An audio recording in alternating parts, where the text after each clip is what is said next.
ఐగుప్తు యొక్క బానిసత్వానికి మరలా వెళ్ళిపోకూడదనేది దేవుని ఉద్దేశం. మీ మనస్సులు మారి మళ్ళా ఐగుప్తుకు వెళ్ళకూడదు. రక్షించబడిన వ్యక్తి లోకములో మిళితం అవడానికి దేవుడు ఆయన ఒప్పుకోడు. లోకాన్ని దేవుణ్ణి మనము మెయింటైన్ చేద్దామంటే కుదరదు. దేవుడు పూర్తిగా పరిశుద్ధుడు. మన యొక్క జీవితంలో ఆ పరిశుద్ధతను కలిగి ఉండడం ద్వారానే ప్రభువులోనికి మనం రాగలం.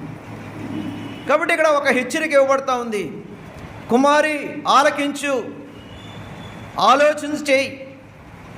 నీ జనాన్ని, నీ తండ్రి ఇంటిని మరువు. మరేం చేయాలి? మరిచేం చేయాలండి? నీకు సౌందర్యం ఇచ్చిన నీ ప్రభువుకు కృతజ్ఞతాభావం కలిగి ఉండు. నమస్కారం చేయి, ఆయన సేవించు అని చెప్తా ఉన్నాడు. చూడండి, ఎందుకు సేవించాలి?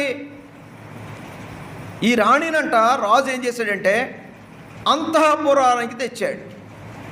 ఎక్కడో పేద స్థితిలో ఉన్న అమ్మాయిని తీసుకొచ్చి అంతఃపురానికి తెచ్చాడు. అంతఃపురానికే కాదు, ఆమెకి ఏమిచ్చాడంటే పెండ్లి వస్త్రాలు ఇచ్చాడు. ఏమిచ్చాడు? పెండ్లి వస్త్రాలు ఇచ్చాడు. రాణి వస్త్రాలను ఇచ్చాడు. రాజుతో అధికారం కలిగి నడిపింపబడడానికి కావాల్సిన శక్తి సామర్థ్యాన్ని ఇచ్చాడు. ఈ రోజుల్లో కూడా ఏదైనా ఫంక్షన్ ఉన్నదనుకోండి, ఆ ఫంక్షన్కి తగినట్టుగా బట్టలు లేకపోతే కనుక ఫంక్షన్ ఎగరగొట్టేస్తాం మనం. అంతేగాని ఏదో దాంతో అడ్జస్ట్ అయ్యి వెళ్ళిపోతామా? ఒకసారి జరిగిన విషయం ఏంటంటే, నా జీవితంలో నాకు కుమారుడిగా నేను ఎంచిన ఒక అబ్బాయి యొక్క పెళ్ళికి నేను వెళ్ళాను. నాతో పాటు సంఘంలో కూడా కొంతమంది వచ్చారు. ఆ రోజు చీకట్లో బట్టలు సర్దుకున్నాను నేను. జరిగింది ఏంటంటే, పెళ్లి కోసం వేసుకున్న బట్టలో ప్యాంట్ ఒకటే, సొక్కా ఒకటే. సొక్కా ఇప్పుడుతో పాతది.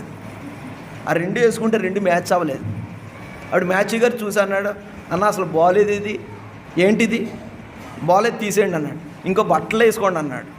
లేవన్నా అంటే పాత బట్టలన్నా వేసుకోండి కానీ ఈ బట్టలు వేసుకోవద్దు అన్నాడు.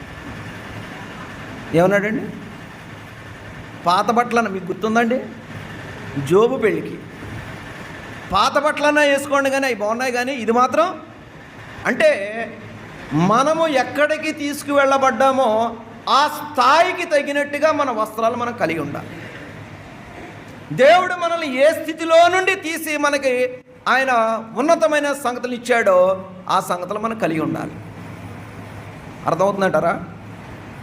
ఒకవేళ మనము మన వస్త్రాలని కాపాడుకోకపోతే ప్రభువుతో సంచరించలేము.